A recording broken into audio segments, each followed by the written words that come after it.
Have you ever wondered why some businesses seem to explode overnight, pulling in cash like a magnet?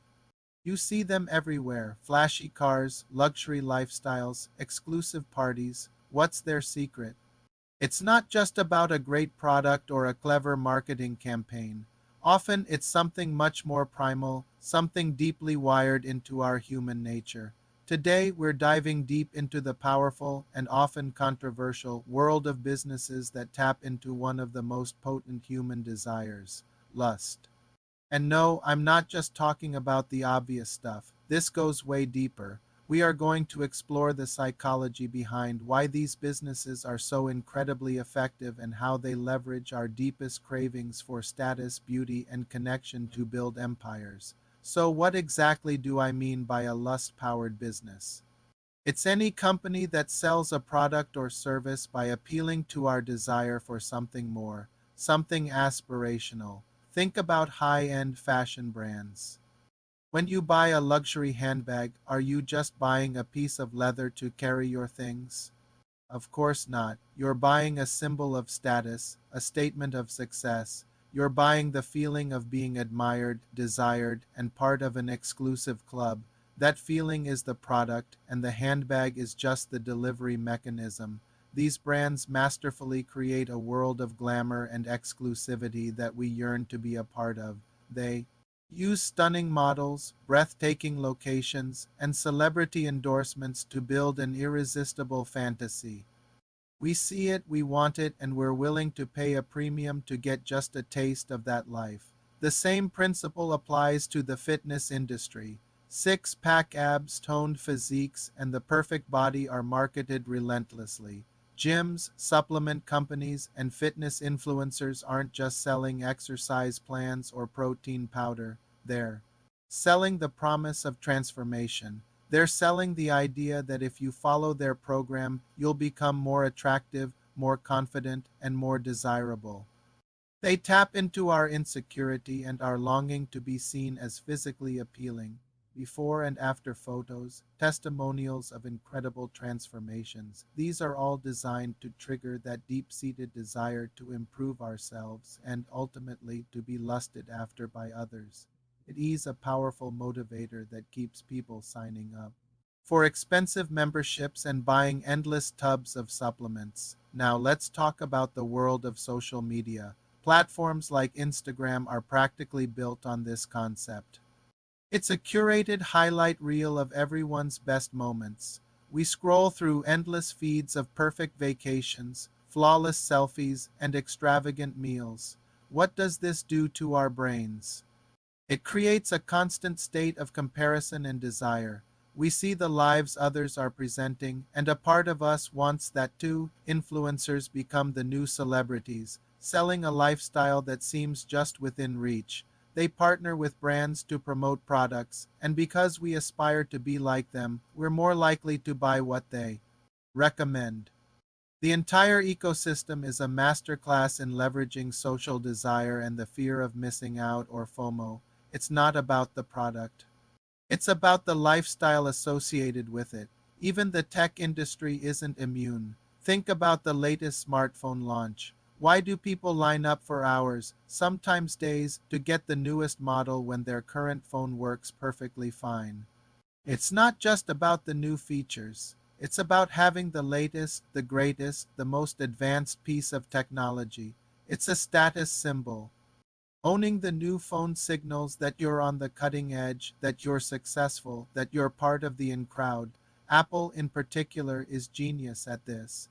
Their minimalist design, slick marketing, and high prices all contribute to an aura of exclusivity and desirability.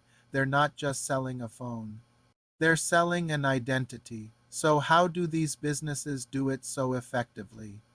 It all comes down to understanding human psychology. They know that our decisions are often driven by emotion, not logic.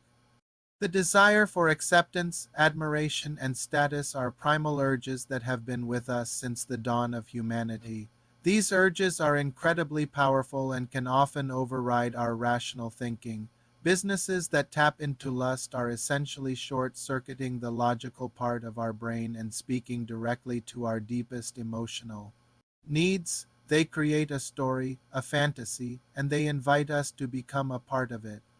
They make us feel that by buying their product, we can get one step closer to being the person we've always wanted to be, more attractive, more successful, more admired. Let's break down the formula. First, they identify a core human insecurity or desire. This could be the fear of being unattractive, the desire for social status, or the longing for a more exciting life. Next, they create a product or service that promises a solution, a shortcut to achieving that desire.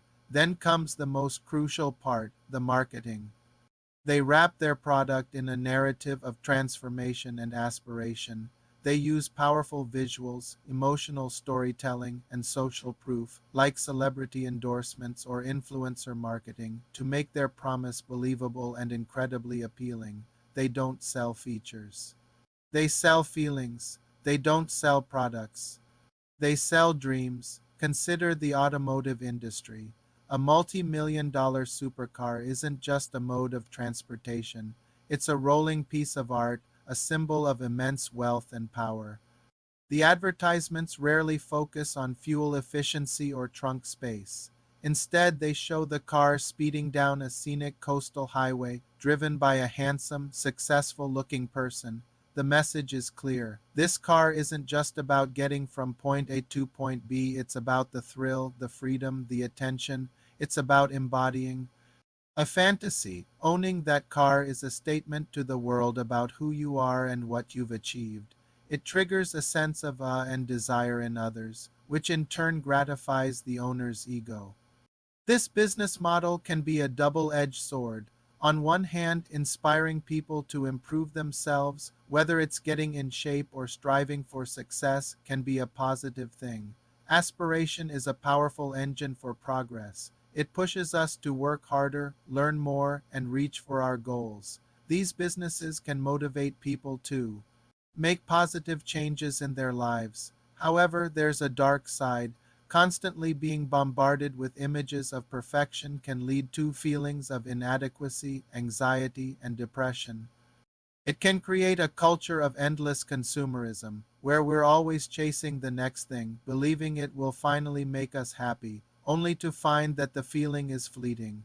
It's important for us as consumers to be aware of these psychological triggers. So the next time you feel an intense pull to buy something, take a moment and ask yourself why. What is this product really promising me?